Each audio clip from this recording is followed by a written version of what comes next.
Laurie Cardoza-Moore is president of Proclaiming Justice to the Nations.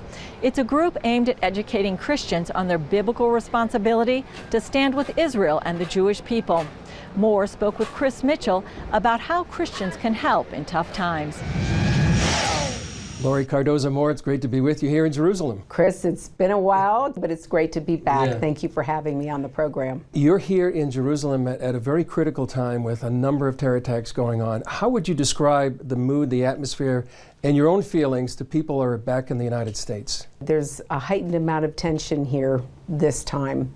And, people, in fact, Stan and I were having dinner the other night, Saturday night after Shabbat. Normally on any given Saturday night, the streets would be bustling, Sure. People would be out shopping or having dinner.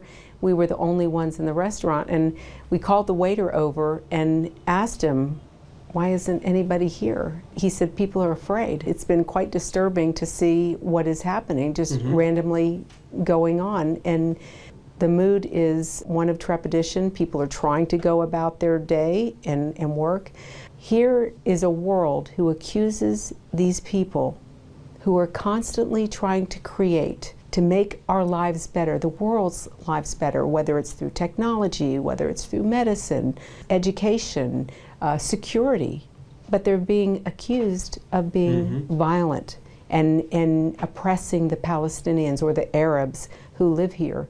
It's not part of their nature. It's not part of their psyche or their makeup. Your documentary that you have right now, what do you hope to accomplish through that, and what do you want to communicate to people? Our goal with this next documentary film is to target the millennial generation.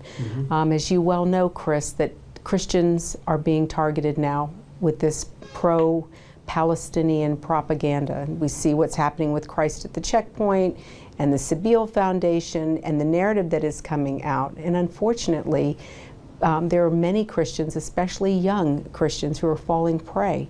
We're forgetting that there is a biblical story and there is a biblical worldview that we all should remember when we're looking at the circumstances. It's our goal with this film to show the world that the very accusations of apartheid, the very accusations of oppression of Arabs, the persecuting of Christians is not true.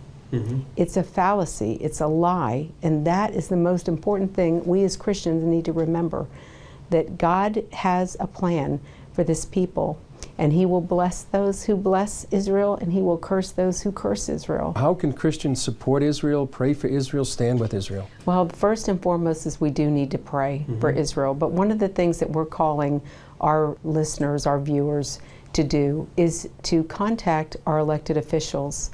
It is our funding, our tax dollars, that are going to help fund Abbas's government, Fatah. And Mahmoud Abbas, back on September 16th, was inciting this hatred.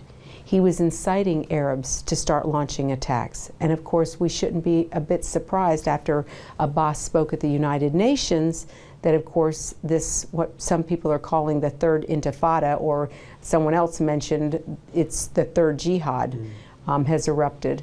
The way we respond is by contacting our elected officials.